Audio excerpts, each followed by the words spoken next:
انصار میں ایک صحابی جنہیں ابو شعیب رضی اللہ عنہ کہا جاتا تھا کا ایک قصائی غلام تھا۔ ابو شعیب رضی اللہ عنہ نے ان سے کہا کہ میرے لیے 5 آدمیوں کا کھانا تیار کر دے، کیونکہ میں نبی کریم صلی اللہ علیہ وآلہ وسلم کو 4 دیگر اصحاب کے ساتھ دعوت دوں گا۔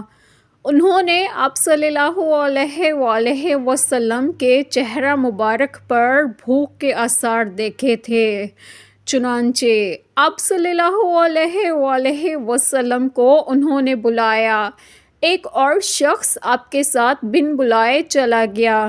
نبی کریم صلی اللہ علیہ وآلہ وسلم نے صحابہ خانہ سے فرمایا، یہ آدمی بھی ہمارے ساتھ آ گیا ہے کیا؟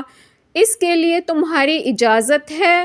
انہوں نے کہا جی ہاں، اجازت ہے۔